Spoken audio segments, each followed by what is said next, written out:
Regardez le temps et je ferai mon maximum pour poser toutes les questions, mais si certaines ne sont pas posées, je tiens à m'excuser par avance. Cheikh va nous faire une introduction pendant 30 minutes, Inch'Allah, sur le sujet. Et Inch'Allah, par la suite, libre à vous de poser les questions. Mais avant tout, juste pour comprendre et connaître la personnalité que nous avons la chance d'avoir aujourd'hui, Cheikh a fait des études au Hawza. Cheikh Marcin a fait des études au Hawza dans le Dars Kharij. Dars Kharij est un des niveaux les plus élevés d'études qu'on fait dans le Hawza. Ce sont les séminaires avec des professeurs remarquables, dont je citerai trois. Hujjatul Islam Ayatollah Wahid Khorasani, qui est un des Marja'i Taqlid aujourd'hui encore en vie. Également Ayatollah Sayyid Madadi et Ayatollah Mufid. Donc c'est pour montrer à quel point nous avons la chance aujourd'hui d'avoir la personnalité de Cheikh Marcin avec nous, et également quelqu'un qui travaille dans le Tabligh depuis des années. En France, il a été en France pendant 23 ans et aujourd'hui il est en Côte d'Ivoire pour le Tabligh depuis déjà 10 ans. Je ne vais pas allonger mes paroles en plus, je vais passer la parole directement à Cheikh Marcin. Sallu ala Muhammad wa ali Muhammad.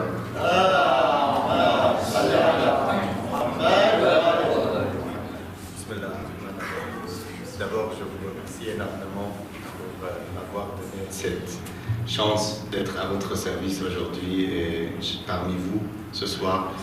Vous avez fait beaucoup d'éloges que je ne mérite pas. Donc, Inch'Allah, que Dieu subhanahu wa ta'ala nous écrit, comme le dit l'imam Amir al-Mu'minin Ali ibn Abi Talib sallallahu alayhi wa sallam, Allahumma ja'alna khayran mimma yadhunnun waghfir li ma la ya'lamun. Oh mon Dieu, fais que je sois meilleur que ce qu'ils pensent et que tu me pardonnes ce qu'ils ne savent pas. Bismillah ar-Rahman ar-Rahim. Wa sallallahu ala Muhammadin wa alihi at-tayyibin at-tahirin. Allahumma salli ala Muhammad wa ali Muhammad. D'abord, mes condoléances à tous mes frères et sœurs à l'occasion de l'arrivée de ce mois de tristesse, le mois de Muharram, le mois de tristesse de Ahl al-Bayt alayhi salam, mais en même temps l'université de l'imam al-Hussein alayhi salam est vraiment à profiter.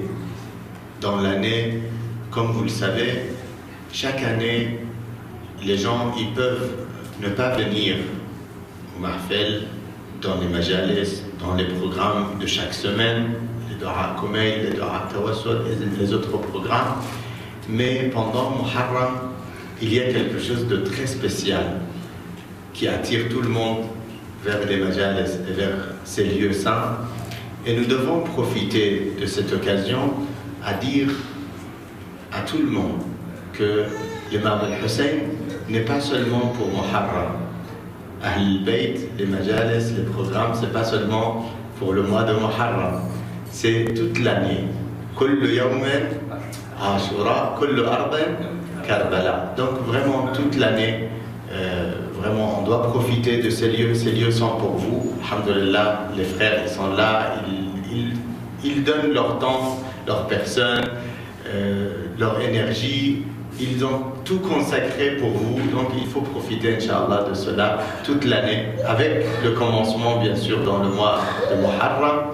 Le moteur sera le mois de Muharram, mais Inch'Allah, toute l'année, on doit profiter de cela. Alhamdulillah, beaucoup parmi vous profitent déjà, mais je le dis pour ceux qui n'ont pas l'occasion de venir souvent ici, Inch'Allah, que Dieu subhanahu wa ta'ala nous donne l'occasion de participer et de profiter de ce lieu. Parce que vraiment, c'est ce lien, tout à l'heure on parlait avec l'un des frères, il m'a dit on n'a pas besoin de psychologue, on n'a pas besoin de médicaments pour dormir. Hein, on vient ici, même si on a tous les problèmes, quand on arrive ici, on est tellement soulagé, on est tellement à l'aise que après quand on sort d'ici, on est, alhamdulillah, bien. Donc on revient vers le sujet pour lequel nous sommes réunis aujourd'hui, ce soir. Bien sûr, Allah subhanahu wa ta'ala dans le Coran, il nous dit Bismillah ar-Rahman ar-Rahim, Ya ayyuhan nas, inna khalaqnakum من ذكر وأنثى وجعلناكم شعوبا وقبائل لتعارفوا إن أكرمكم عند الله atqakum. On vous a créé de mâles et de femelles, et on vous a fait de différentes tribus et de différentes ethnies pour que vous vous connaissiez et ta'arafu. Inna akramakum, le meilleur d'entre vous, n'est ni le plus riche, ni le plus fort, ni le plus beau, ni celui qui a une place importante dans la société. Tout ça n'a pas de valeur aux yeux de Dieu subhanahu wa ta'ala. Auprès d'Allah subhanahu wa ta'ala, la seule différence et la seule chose qui fait que nous sommes honorés auprès d'Allah subhanahu wa ta'ala, c'est taqwa, c'est notre piété. Donc, pour dire qu'il y a de différentes cultures, il y a de différentes bases, et selon les différentes bases et les différentes cultures, les gens ont été influencés.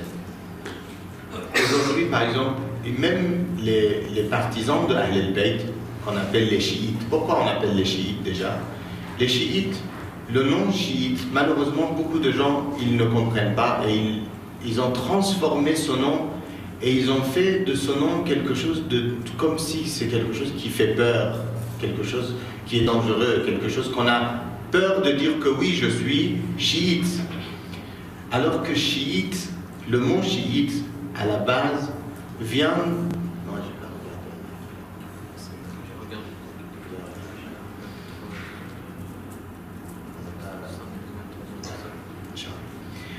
Donc, le mot chiite vient de notre prophète sallallahu alayhi wa sallam. Lui-même, il a dit à l'imam Ali alayhi salam, il a dit à Ali, Anta wa shi'atuka.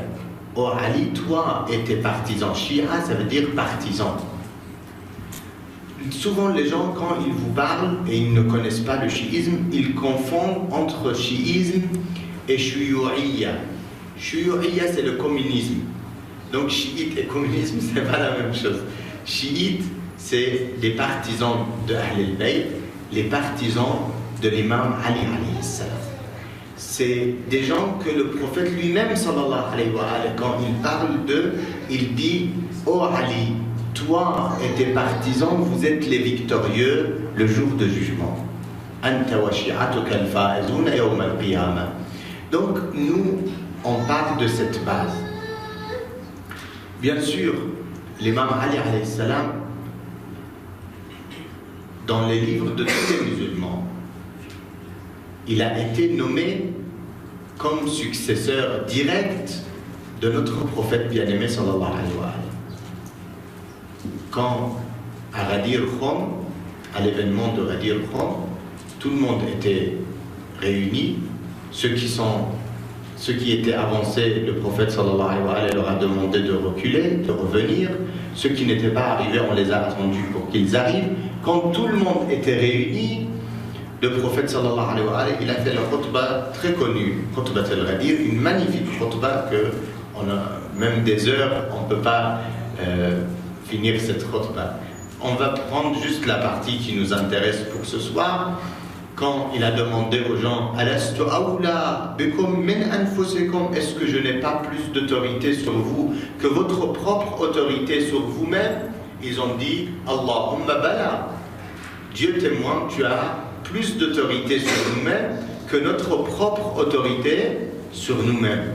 Alors il a levé la main de Ali ibn Abi Talib sallallahu wa sallam alayhi et il a répété 3 fois Man kuntu mawla fa'aliyun mawla Man kuntu mawla fa'aliyun mawla Man kuntu mawla fa'aliyun mawla اللهم وال من والاه وعاد من عاداه وانصر من نصره واخذل من خذله وقال من كنت أنا نبيه فعلي أميره وقال أنا وعلي من شجرة واحدة وسائر الناس من شجر شتى وأحله محل هارون من موسى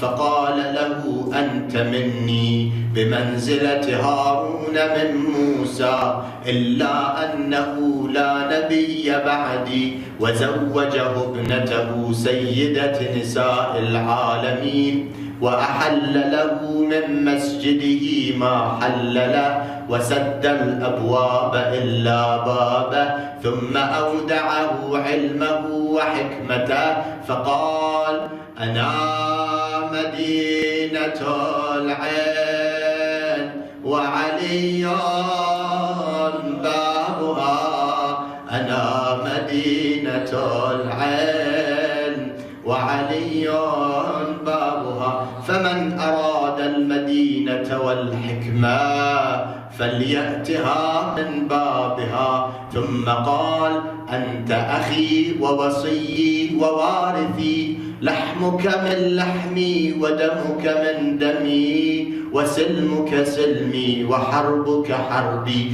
والإيمان مخالط لحمك ودمك كما خالط لحمي ودمي وأنت غدا على الحوض خليفتي وأنت تقضي ديني وتنجز عداتي سيسي وشيعتك على منابر من نور مبيضة وجوههم حولي في الجنة tes partisans sur les tribunes de lumière les visages rayonnants autour de moi au paradis ولولا أنت يا علي لم يعرف المؤمنون بعدي et si tu n'étais pas là ô Ali les croyants ne seraient pas connus après moi Allahumma salli ala Muhammad wa ali et ça c'est un passage de Dua Nudba Dua Nudba que souvent je dis vraiment on doit donner de l'importance à nos invocations, à nos Dua. Surtout ce passage de Dua Nudba, il répond à toute la conférence et tout le séminaire qu'on a organisé. La réponse de tout ça est dans ce petit passage. C'est un petit passage, c'est pas grand chose. Un petit passage dans Dua et Nudba.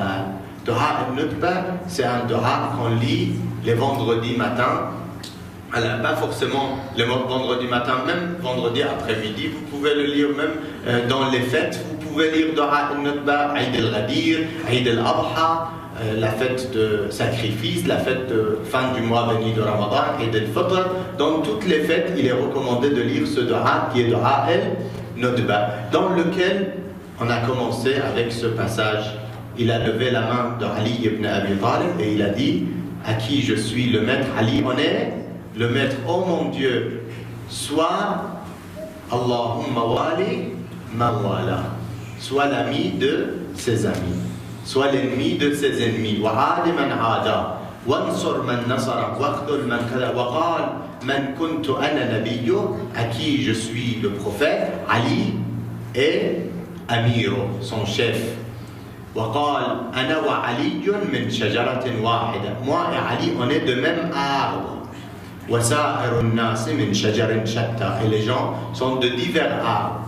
وأحله محل هارون من موسى. Il l'a placé au rang. Tout ça, ce sont des hadiths qu'on trouve dans les livres de tous les musulmans. C'est ça qui est intéressant, c'est ça qui est incroyable. Il y a quelques jours, on parlait de ça, on disait que l'imam Ali alayhi salam est cité dans Yanabi al-Mawadda. Ici même à la Courneuve, on faisait ici Salat al-Fajr les dimanches. Après Salat al-Fajr, on avait un cours de Tajwid Coran. Après, on partait au parc de la Courneuve et on avait un débat. Il y avait des sunnites, il y avait des chrétiens, il y avait des chiites, il y avait de tout. Ils venaient et on faisait les débats. Et subhanallah, ce jour-là, on avait le livre Yanabi al-Mawadda, un livre sunnite qu'on a ouvert. Et on a sorti ce hadith, subhanallah, il est même là. Dans Al-Qandouzi, Al-Hanafi, fi Yanabi' al-Mawadda, an Rasulillah sallallahu alayhi wa alihi, le prophète a dit, Lamma usriya bi ila as-sama, quand j'ai été dans le ciel, au Isra, laqadni al-malaika bil bishara fi kulli sama. À chaque ciel, les anges ils m'ont accueilli avec les bonnes nouvelles. Hatta laqiyani Jabrail, jusqu'à ce que je suis arrivé à l'ange Jibra'il alayhi salam, qui est le plus important des anges de Dieu, c'est l'ange Jibra'il alayhi salam. Donc, fi mahfilin min al-malaika, alors qu'il était entouré des anges, l'ange Jibra'il, faqala ya Muhammad, Allahumma salli ala Muhammad. Voilà. Écoutez bien le hadith. لو اجتمعت أمتك على حب علي بن أبي طالب ما خلق الله النار. Si ta communauté était rassemblée sur l'amour de Ali ibn Abi Talib, Allah n'aurait pas créé l'enfer. Vous imaginez, c'est incroyable comme hadith. Même si on voit ce hadith dans un livre chiite, on va dire mais c'est quoi ça? C'est exagéré, n'est-ce pas? Alors que c'est dans un livre très connu chez les sunnites qui s'appelle Yanabi al-Mawadda al-Qandouzi. Donc, ce hadith, bien sûr, ce jour-là, quand on a parlé de ce hadith, les chiites, ils étaient très fiers et ils ont dit, ouais, machallah, nous, on est au paradis, c'est fini, on est chiite. J'ai dit, non, c'est pas comme ça, chiite, c'est pas sur la langue, c'est pas du shit que les gens fument. Hein? C'est pas ça, c'est pas facile comme ça. Non, les chiites, ils doivent être comme l'imam Sadiq alayhi salam, il nous dit d'être. L'imam Sadiq, il dit, si tu es dans une ville et il y a une personne meilleure que toi dans cette ville, je ne suis pas fier de toi quand t'appelles chiite. Et si tu es dans quelque part, tu dois être le meilleur pour être chiite de Ahl al-Bayt alayhi salam. Shi'atuna kunu lana zalina. Soyez notre embellissement. On veut être fiers de vous. L'imam Sadiq alayhi salam, il dit, on veut être fiers de vous, que quand quelqu'un dit ça c'est partisan de Ja'far ibn Muhammad al-Sadiq alayhi salam, on est fiers quand on vous appelle partisan de Ahl al-Bayt alayhi salam. C'est ça les vrais partisans, c'est ça les vrais chiites. C'est pas il fait tout ce qu'il veut, il boit, il fait n'importe quoi, hein, il fait du haram, il fait tout ce qui est interdit, tout ce qui est zina et autres, toutes les choses illicites, il fait, et à la fin il dit oui, je suis chiite. On n'est pas fier, l'imam n'est pas fier de toi.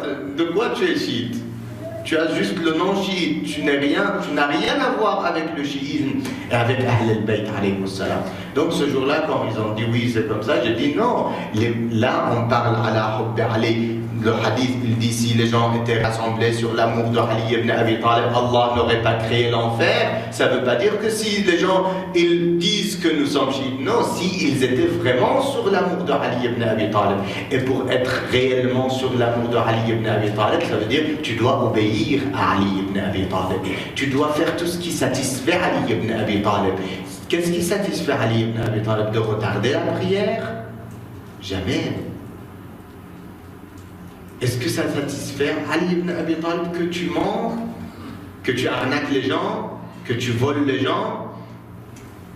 Non, c'est pas du tout ce qui plaît à Ali ibn Abi Talib. Et ça fait pas du tout l'honneur de Ali ibn Abi Talib que tu fasses tout ce que tu veux et à la fin tu dis oui, je suis chiite Ali.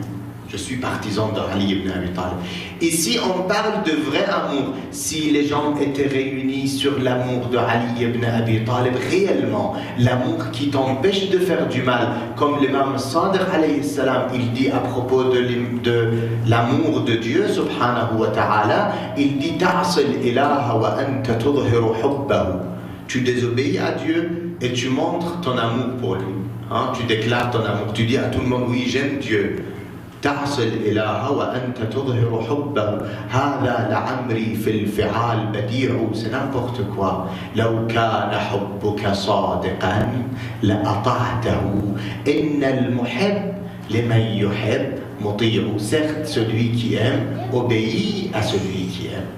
Donc, on veut être partisan de Ali ibn Abi Talib, on doit appliquer comment était Ali ibn Abi Talib, comment l'imam Ali alayhi salam se comportait avec les gens, comment il était généreux avec les gens, comment il était aimable avec les gens, comment il traitait les gens, comment il était au service des gens, comment même une dame qui l'a insulté alors qu'il n'avait rien fait de mal. Mais parce que son mari, elle avait perdu son mari, donc elle a commencé à parler sur l'imam Ali. elle ne savait pas que c'était l'imam Ali dans sa maison qui était en train de l'aider. L'imam Ali alayhi salam, il lui a dit, qu'est-ce que je fais? Je m'occupe des enfants ou je m'occupe de la nourriture? Parce qu'il a vu qu'elle était seule.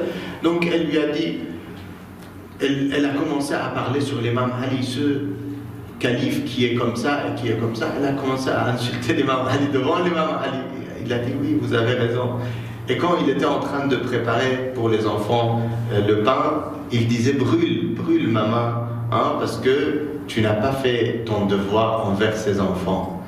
Alors que Amir al-Mu'minin, jamais il a manqué quoi que ce soit avec sa communauté, avec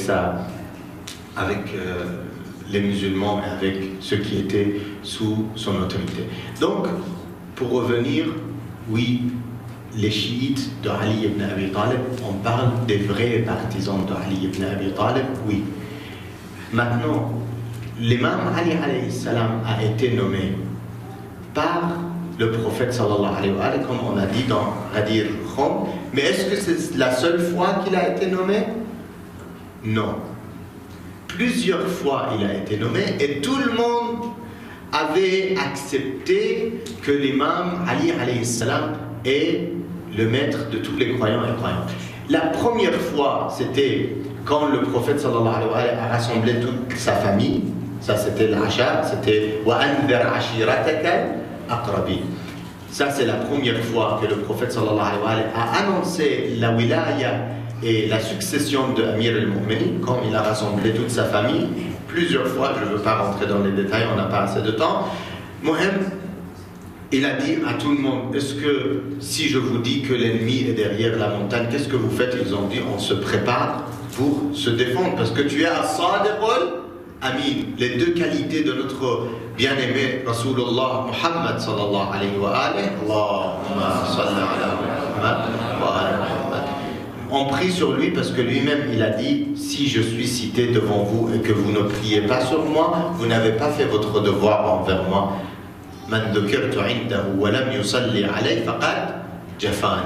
Donc à chaque fois qu'on cite son nom, on prie sur lui, Inch'Allah.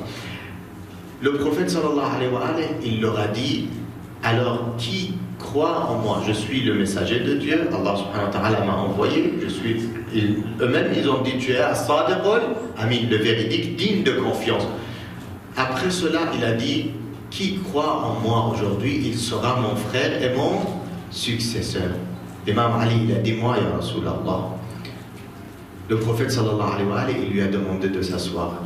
Il a reposé la question. Une deuxième fois, l'imam Ali, il a dit, moi, ya Rasulallah. Il lui a dit, assieds-toi, ya Ali. Une troisième fois, il a posé la question, qui croit en moi aujourd'hui, il sera mon frère et mon successeur. L'imam Ali, il a dit, moi, ya Rasulallah. C'est là que le prophète sallallahu alayhi wa sallam, il lui a dit, anta akhi wa wasi'i wa warithi. Tu es mon frère, mon légataire et mon successeur. Et puis, il s'est dirigé vers toute la famille. Il a dit, fastami'u lahu wa ati'u. Alors écoutez et obéissez à lui. De son vivant, le prophète sallallahu alayhi wa sallam, il était là. Il n'a pas dit après ma mort que vous devez obéir à Ali. Non, de son vivant, devant lui, il a dit, il a ordonné à tout le monde, alors qu'ils n'étaient pas croyants, ces gens-là. Pourtant, il leur a dit, alors écoutez et obéissez à l'imam Ali alayhi salam.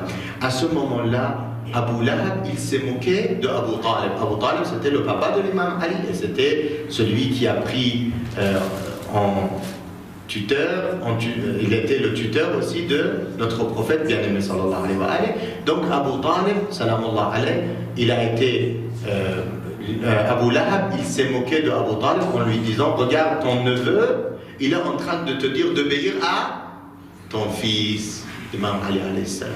Donc ça c'était la première fois. Après il y a eu plusieurs événements dans lesquels le prophète sallallahu alayhi wa sallam a nommé l'imam Ali comme son successeur, jusqu'au dernier moment. Le dernier moment c'était pas à Ghadir Khum. Les gens pensent que la dernière fois c'était à Ghadir Khum. Qui sait c'était quand la dernière fois que le prophète sallallahu alayhi wa sallam voulait annoncer la succession de l'imam Ali alayhi salam? Ça c'est important. Je n'ai pas mes chapelets aujourd'hui, mais Inch'Allah, il aura le chapelet, celui qui répond. La dernière fois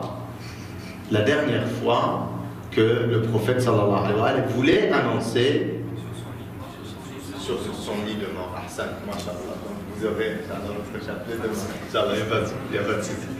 Salawat ala Muhammad wa ala Muhammad. Allahumma salli ala Muhammad. C'est Ibn Abbas qui pleure, et ça c'est dans Sahih al-Bukhari, dans le livre très connu, le plus important chez les sunnites après le Coran, c'est Sahih al-Bukhari. Il pleure, le prophète sallallahu alayhi wa sallam, Ibn Abbas, le cousin du prophète sallallahu alayhi wa sallam, il pleure et il dit Ar-Raziyya kullu Ar-Raziyya, le malheur, tout le malheur, ma hala bayna Rasulillah sallallahu alayhi wa sallam wa kitabat al-kitab, ce qui a empêché le prophète sallallahu alayhi wa sallam d'écrire son testament. Maintenant, il y a certains, ils vont sortir des arguments vraiment incroyables que je ne peux pas comprendre et je ne peux pas tolérer. Ils vont te dire, oui, est-ce que le prophète a écrit? Non, le prophète n'a pas écrit parce que son miracle, justement, était qu'il était déjà quelqu'un qui ne savait ni écrire ni lire, et pourtant il a ramené le Coran. Mais est-ce qu'il savait lire et écrire? Bien sûr qu'il savait lire et écrire. Il avait toute la connaissance. Quand il était à Ghar Hira, c'est ça notre... On a plusieurs différences. Parmi nos différences avec les autres écoles musulmanes, c'est que les autres, ils donnent une version très erronée de notre prophète bien-aimé sallallahu alayhi wa sallam, que quand il a eu la révélation, il a eu peur, il a commencé à trembler, il a couru, il a voulu se suicider, il a voulu se jeter dans la vallée. C'est incroyable, mais je ne sais pas vraiment, je ne sais pas comment quelqu'un de sensé, une personne sensée peut accepter une version pareille. Alors que le prophète sallallahu alayhi wa sallam, dans notre version, dans la vraie version, le prophète sallallahu alayhi wa sallam, depuis son enfance, il savait. Depuis qu'il était parti avec son oncle Abu Talib, il est parti à Cham. Quand il est arrivé devant le Daïr, devant le prêtre, il avait invité toute la caravane de Abu Talib pour la lumière qu'il avait vue parmi eux. Et quand ils étaient tous sur la table, il a dit, mais je ne vois pas celui pour qui je vous ai tous invités. Ils ont dit, non, on est tous là. Abu Talib, il protégeait le prophète sallallahu alayhi wa sallam, parce que lui-même, Abu Talib, il fait partie des successeurs des prophètes alayhi wa sallam. Lui-même, il avait mawarith, mirath al-anbiya, il avait tout ce qu'il y avait comme reste des prophètes alayhi wa sallam, que lui-même, il avait donné à notre prophète bien-aimé, le dernier des prophètes sallallahu alayhi wa sallam. Donc Abu Talib, il avait une place énorme, un rang très élevé, que malheureusement dans certaines écoles, ils parlent de lui comme une personne mécréante, malheureusement. Ça fait partie, parce qu'ils n'ont rien pu faire avec l'imam Ali, Walid al-Kaaba. La seule personne au monde qui est née dans la Kaaba, c'est l'imam Ali alayhi salam.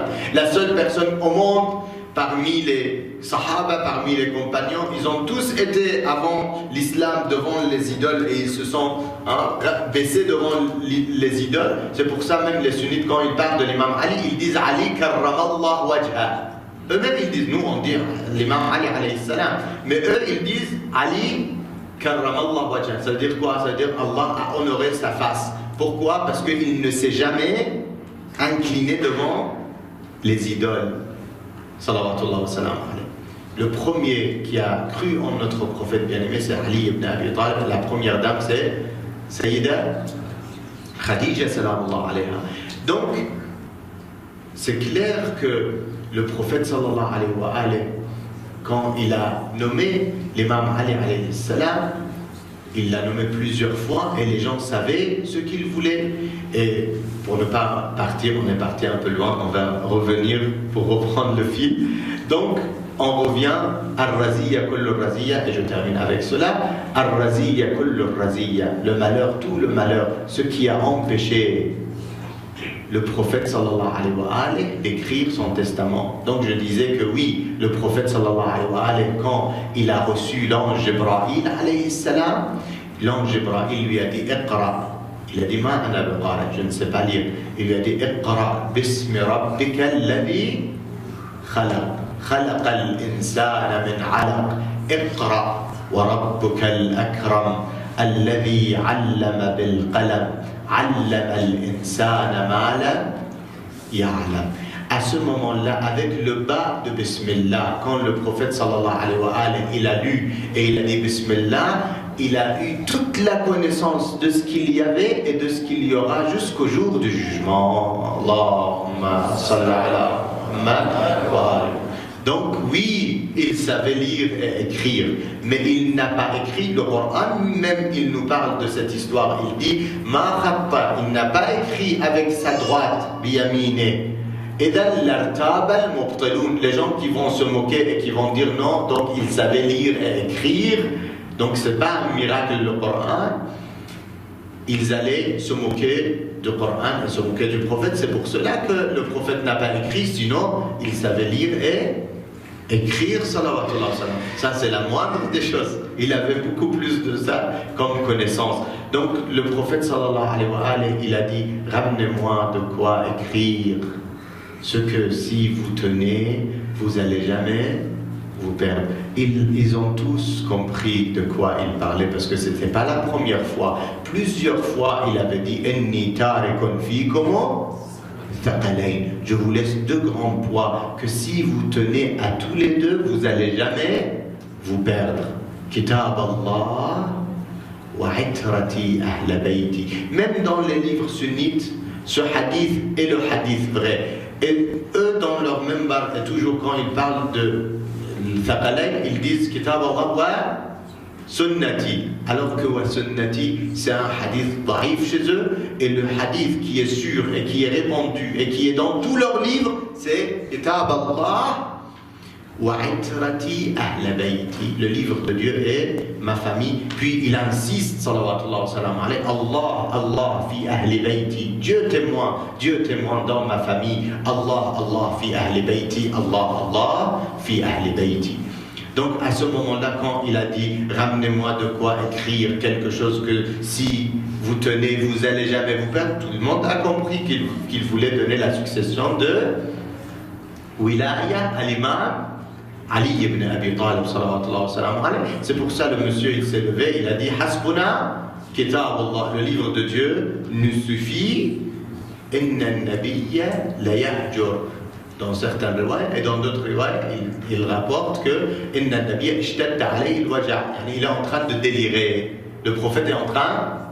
Le prophète sallallahu alayhi wa sallam qui est dans le Coran mentionné que ma yantiqu anil hawa, il ne parle pas de ses désirs. In huwa illa wahyun yuha. Tout ce qui vient de lui, ce n'est que la révélation d'Allah subhanahu wa ta'ala. Là, il dit de lui, il est en train de délirer. Et c'est là qu'il y a eu le chiisme et le sunnisme n'est pas venu après comme certains veulent vous faire croire. Le chiisme et le sunnisme est arrivé devant le prophète même sallallahu alayhi wa sallam. C'est là qu'il y a eu deux parties. Une partie qui disait ce que le prophète a dit sallallahu alayhi wa sallam et une partie ce qui disait ce que le monsieur a dit. Donc c'est là qu'il y a eu deux parties. Une partie, bien sûr, aujourd'hui, c'est à nous de choisir. Et bien sûr, si les gens savaient, malheureusement, les gens ne savent pas les détails. C'est pour ça qu'ils ne savent pas qui choisir. C'est pour ça qu'ils peuvent choisir autre que Ali. Sinon, s'ils connaissent tous ces détails, ils ne peuvent pas choisir autre que Amir al-Mu'minin Ali ibn Abi Talib sallallahu wa sallam alayhi. C'est pour cela que, même dans le hadith, on a cité Anta minni bimanzilati Haruna min Moussa, tu es par rapport à moi comme était Haroun par rapport à Moussa, sauf qu'il n'y a pas de prophète après moi. Donc Haroun, c'était un prophète ou ce n'était pas un prophète? C'était ou pas? Oui, c'était un prophète. Haroun, il était un prophète en même temps que Moussa alayhi salam était prophète. Certains ils vont vous sortir cette histoire, ils vont vous dire oui mais Haroun il est décédé avant Moussa. Ça n'a rien à voir décédé avant ou après, c'est pas ça l'histoire. La question c'est que Haroun par rapport à Moussa c'était son successeur, point final. Donc nous on est en train de donner l'exemple et ça c'est le hadith du prophète sallallahu alayhi wa sallam dans vos livres qui dit tu es par rapport à moi comme était Haroun par rapport à Moussa, sauf qu'il n'y a pas de prophète après moi. Les autres sont venus demander la main de Fatima Zahra. S'ils étaient dignes, il aurait donné, mais ils n'étaient pas dignes. La seule personne qui était digne de se marier avec Fatima Zahra, Sayyidat al-Nisa, c'était l'imam Ali alayhi salam. Et c'est pour cela, tous les autres, ils étaient jaloux. Et ils ont dit maintes et maintes fois dans l'histoire, c'est marqué, allez-y, lisez l'histoire. Vous allez voir, ils ont dit dans l'histoire, si on avait seulement cet honneur que Ali ibn Abi Talib a eu, qu'il était le mari de Fatima al-Zahra, la fille du prophète sallallahu alayhi wa alayhi, Sayyidat Nisa al-Alamin, pour nous c'était suffisant, mais ils étaient jaloux de l'imam Ali. Il était le mari de Fatima al-Zahra et il était le frère de notre prophète bien-aimé sallallahu alayhi wa alayhi. Quand il a fait la fraternité entre les Muhajirin et les Ansar, il a fait la fraternité entre les musulmans, l'imam Ali il est resté, il a dit, et moi, qui est mon frère, ya Rasulallah? Le prophète sallallahu alayhi wa alayhi, il lui a dit, tu n'aimerais pas être mon frère? Il lui a dit, bien sûr, ya Rasulallah. Et il a fait la fraternité avec l'imam Ali. Donc c'est pour cela, l'imam Ali, il était le frère de notre prophète bien-aimé sallallahu alayhi wa alayhi, par le lien de fraternité, de, comme on dit, contrat de fraternité, et il était le mari de sa fille sallallahu alayhi, et il était son cousin aussi sallallahu alayhi. Donc même quand ils ont pris la khilafa, alors que le khilafa était acquis à l'imam Ali alayhi salam, eux-mêmes ils avaient prêté allégeance à l'imam Ali et ils lui ont dit bakhin laka ya Ali, félicitations à toi ya Ali, tu es devenu notre maître et le maître de tous les croyants et croyantes. Mais après cela, quand Abu Bakr même, il a envoyé une lettre à son papa Abu Quhafa, que c'est le calife du prophète qui t'écrit, il lui a dit, de quel droit tu t'es autoproclamé calife du prophète alors que nous avons tous prêté allégeance à l'imam Ali? C'est là qu'il lui a dit que moi je suis plus âgé que lui. Il lui a dit, si c'est question de plus âgé, moi-même je suis ton papa, je suis plus âgé que toi. Ce n'est pas une question de plus âgé ou plus jeune, c'est une question de Allah subhanahu wa ta'ala a nommé les successeurs de notre prophète bien-aimé, les 12 successeurs qui sont mentionnés dans tous les livres de tous les musulmans. Al-Khulafa min ba'di, les califes après moi sont au nombre de 12. Kulluhum min Quraysh min Bani Hashim, tous de Quraysh, de Bani Hashim. Dans quelle école aujourd'hui on peut trouver ça? On avait parlé avec un grand savant quelque part, on avait fait un débat. Je lui ai dit, écoutez, on a tous les hadiths qui parlent man mata wa lam ya'rif imam zamanihi mata mitatan jahiliya. Celui qui meurt sans connaître l'imam de son temps, il est mort sur la jahiliya. Jahiliya, c'est-à-dire la période avant l'islam, la période de l'ignorance, la période dans laquelle ils enterraient les filles vivantes. Elle n'a rien fait, juste parce que c'est une fille. Wa idha al-maw'udatu su'ilat bi ayyi dhanbin. Donc, elle n'avait rien fait juste parce que c'est une fille, il l'enterrait vivante. Ça, c'est la période pré-islamique qu'on appelle la période de Jahiliya. Le prophète sallallahu alayhi wa alayhi, il te dit, si tu ne connais pas l'imam de ton temps, tu es mort sur la Jahiliya. C'est-à-dire que c'est comme si tu n'as pas connu l'islam. Ça, c'est un hadith. Donc, qui est l'imam de notre temps? On doit connaître l'imam de notre temps. Ça, c'est un hadith. Un autre hadith, je lui ai dit, dans les livres de tous les musulmans, on parle de Al-Khulafa min ba'di. Les califes après moi sont au nombre de 12. Kulluhum min Quraysh min Bani Hashim. Tous de Quraysh, de Bani Hashim. À ce moment-là, je lui ai dit, si dans une autre école que les chiites, Ithna Asharit, attention, même dans le chiisme, il y a plusieurs écoles. Dans le chiisme, il y a ceux qui ont 7 imams, il y a ceux qui ont plusieurs, plus encore. Il y a des halabites, il y a beaucoup d'écoles. Il y a les Druze, il y a beaucoup d'écoles. Même dans le chiisme, dans le sunnisme, il y a plusieurs écoles. Dans le chiisme et le sunnisme et l'islam, dans toutes les écoles musulmanes, il y a une seule école qu'ils ont 12 imams, successeurs de notre prophète bien-aimé sallallahu alayhi wa sallam, et tous les meilleurs de leurs époques dans les livres de tous les musulmans. Qui sont ces 12 imams? Ce sont nos imams infaillibles, l'imam Ali jusqu'à l'imam al-Mahdi, ajjalallahu ta'ala farajahu al-sharif.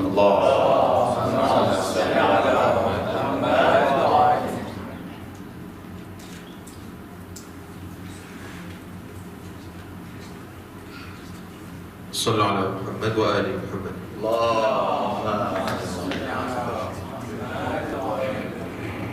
Donc Cheikh nous a fait une introduction sur le chiisme, le sunnisme et surtout sur les débuts donc, de l'islam et le commencement et la scission qui a donné aujourd'hui les sunnites et les chiites. Bon, j'ai déjà reçu quelques questions concernant aussi bien les différences entre les chiites et sunnites et également concernant certaines questions que nos frères sunnites nous posent.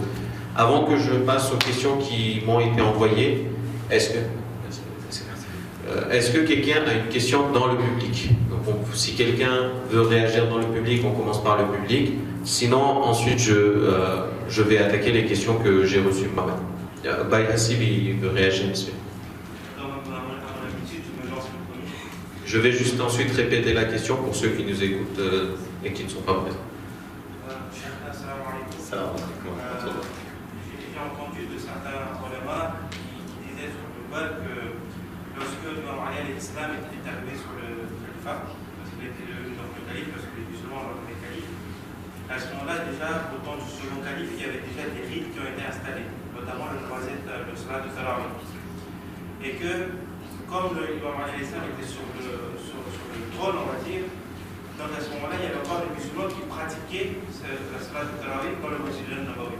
À ce moment-là, il y a des compagnons de l'imam Ali l'islam qui sont venus le voir et lui dire que au imam, il y a des gens qui sont en train de faire des bid'ah, qui sont en train de faire la salat de Tarawih. Allez-y les parler et interdisez cette pratique. À ce moment-là, l'imam Ali l'islam a dit que non, je n'interdirai pas cette pratique parce que ça va nuire à l'unité islamique, à l'unité des musulmans. Et ensuite, ces mêmes compagnons, après ces compagnons, sont allés voir l'imam Hassan. Ils sont allés dire à l'imam Hassan que, au imam, votre père nous a refusé d'aller voir ces compagnons-là.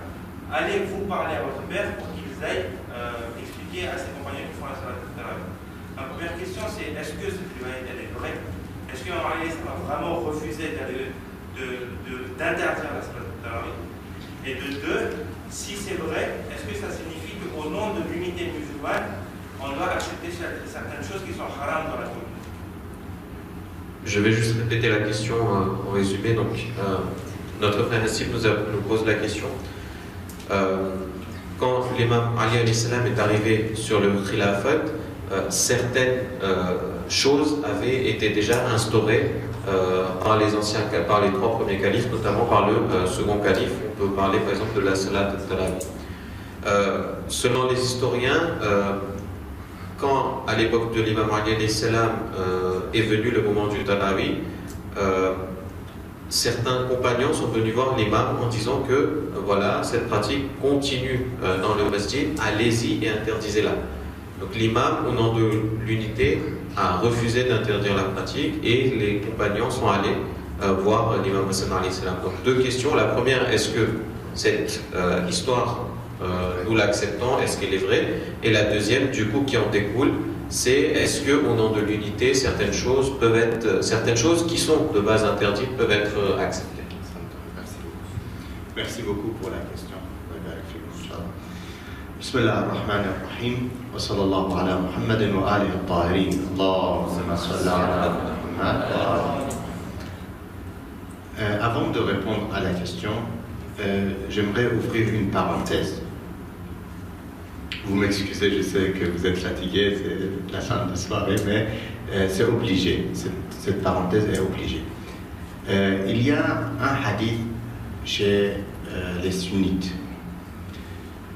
que l'un de nos savants chiites, il a évoqué ce hadith. Parce que chez les sunnites, ils disent ça, c'est sahih. Les hadiths qui viennent du prophète sallallahu alayhi wa sallam, c'est sûr qu'il n'y a pas de doute sur ces hadiths. Donc, le savant chiite, il a sorti un hadith.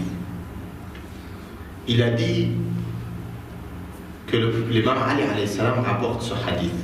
Il dit que le prophète sallallahu alayhi wa sallam, quand il a vu que beaucoup de gens, ils ont commencé à mentir et à créer des hadiths, des faux hadiths, qu'est-ce qu'il a fait?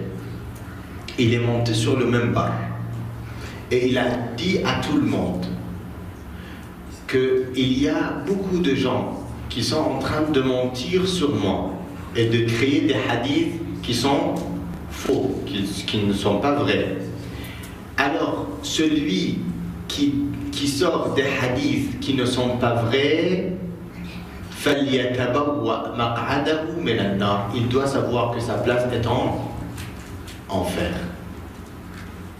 Donc, ce monsieur qui disait que non, il n'y a pas de faux hadith, il était bloqué, il était coincé. Pourquoi? Dites-moi pourquoi il était coincé. Parce que s'il n'y a pas de faux hadiths, c'est-à-dire que en fait ça c'est vrai, et que si c'est vrai, c'est-à-dire qu'il y a des faux hadiths. Ahsan. Donc, il tourne, il revient à la même réponse, qu'il y a des faux hadiths obligés. Parce que si, comme vous dites, s'il a accepté ce hadith, ça veut dire qu'il y a des faux hadiths. S'il n'a pas accepté ce hadith, ça veut dire qu'il y a des faux hadiths. Parce que sinon, il devait accepter ce hadith, parce qu'il n'y a pas de faux hadiths. Donc, de toutes les manières, il est obligé de savoir et d'accepter qu'il y a des faux hadiths. Oui, il y a énormément de faux hadiths. Il y a énormément de mensonges. Man akala basala akka ka'annama zara Makka. Parmi les hadiths flagrants dans le faux hadith, c'est ça. Quelqu'un, il n'arrivait pas à vendre, il était de Akka, il n'arrivait pas à vendre ses oignons. Donc le monsieur, il est sorti, il a dit aux gens, celui qui mange des oignons de Akka, c'est comme s'il a visité Makka. Et les gens sont venus en courant, ils ont tout acheté, ils n'ont rien laissé chez le vendeur. Il a eu son pot de vin, comme on dit. Donc, oui, il y a tellement de faux hadiths. Et pour savoir le faux hadith ou le vrai hadith, on doit le comparer avec le Coran. Le prophète lui-même, sallallahu alayhi wa sallam, dans ce même hadith que je viens de citer, il a dit, alors, quand on vous dit que ce hadith vient de moi, fa'aruduhu ala al-Qur'an. Vous devez le mettre devant le Coran, le comparer au Coran. Si